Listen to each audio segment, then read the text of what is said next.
자, 3분 만에 정리하는 오늘의 시장 1월 29일 빠르게 시작해 보도록 하겠습니다.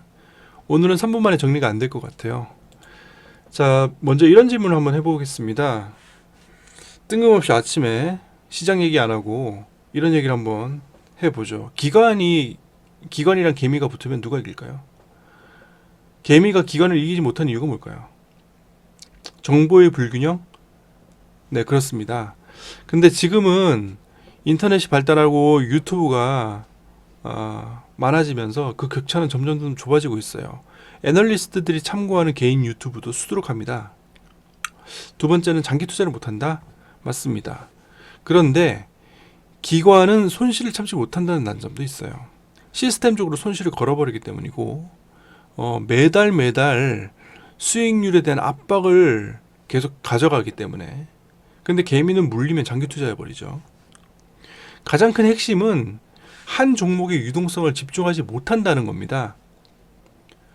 자, 그렇다면 정말 개미들이 똘똘 뭉쳐서 한 종목에 집중해버리면 어떤 일이 벌어질까요? 네, 실제로 그런 일이 미국에서 벌어졌습니다. 네, 게임스탑 얘기를 하는 거예요. 차트를 보시면 이 종목은 그야말로 잡주였습니다. 미국에서는 동전주, 페니스탁이라고 하죠. 근데 이게 한 방에 400불이 올라갔습니다. 이게 말이 되나요? 예, 이야기는 이렇게 시작됩니다. 우리나라의 DC 인사이트 같은 포럼이 미국에도 있어요. 예, 그 포럼에서 개인들이 뭉쳐가지고 이 종목을 작전 치자고 모의를 합니다. 그리고 매수 총공격을 시도를 해요. 그런데 게임스탑을 공매도 치던, 그러니까 하락으로 베팅했던 헤지펀드들과 이게 충돌을 한 겁니다. 보통은 개미들이 여기서 져야 되는데 이걸 웬걸 어마어마한 유동성으로 이걸 그냥 밀어 올린 거예요.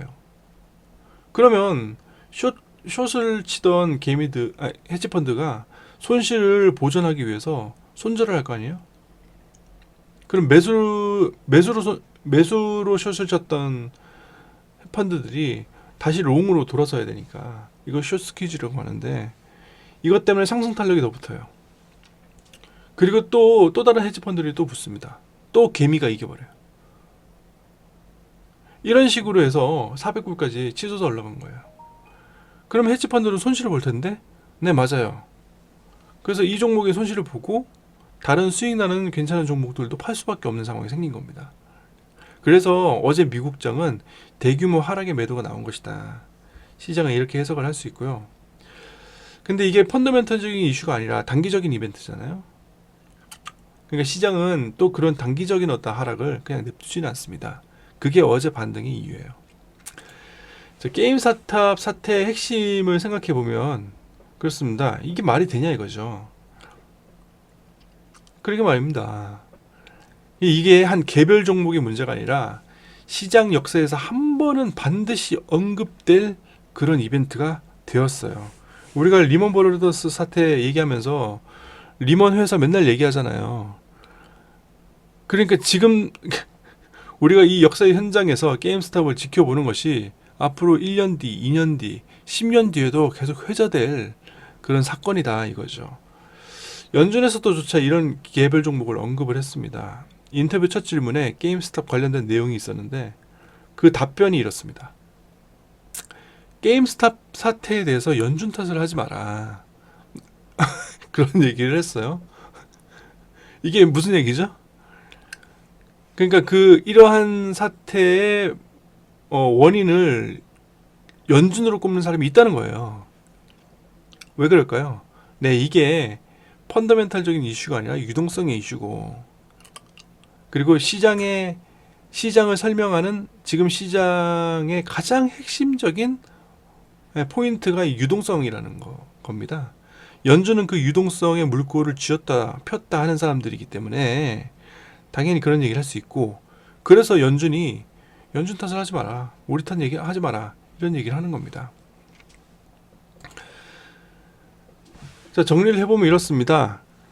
개인 투자자들에게 몰려있는 이 유동성이 시장을 주도해 나가지는 못할 거예요.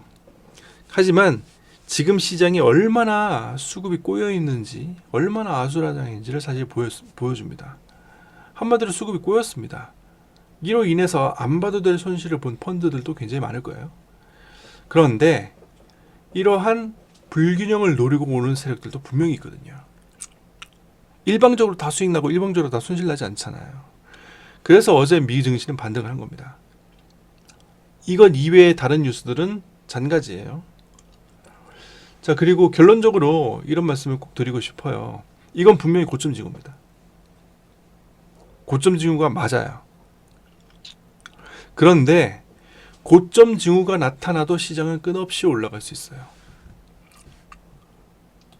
아니, 고점 징후가 나타나도 시장이 올라간다면 그건 고점 징후가 아닌 거 아니냐? 아니, 그러지 않아요. 그러지 않습니다. 예를 들어 생각해 볼까요? 그 서브프라임 모기 사태에 대규모 수주를 쳐서 큰 돈을 벌었던 헤지펀드들이 있죠. 그 헤지펀드의 이야기를 다룬 영화가 빅쇼트라는 영화입니다. 그런데 그 사람들이 시장에 큰 균열이 날 것을 발견하고 숏을 쳤는데 1년 반 이상 시장은 더 올라갔어요. 말이 되나요? 그들은 명확한 고점 징후를 발견했는데 시장은 1년 반 이상 올라갔어요. 그 사람들 망할 뻔했습니다. 그 사람들은 끝까지 견뎌서 수익을 냈으니까 망정이지, 똑같이 시장의 균열을 발견하고 매도를 쳤지만 못 견디고 손실 본 헤지펀드들이 있었을까요? 없었을까요? 엄청 많았어요. 그 사람들은 이야기거리도 안 되는 겁니다. 분명히 이 시장은 과열입니다. 그리고 뭔가 꼬여 있어요. 고점 징후가 나왔습니다. 그래도 그래도 그렇다고 해서 시장이 하락하는 건 아니에요. 시장은 언제 하락하냐? 제가 정확하게 말씀드릴게요. 시장은 언제 하락하냐 하면요, 시장은 하락해야 하락합니다. 말장난 같죠? 그렇지 않아요. 그것을 온전히 받아들이면은 여러분들은 실전 투자자가 될 겁니다.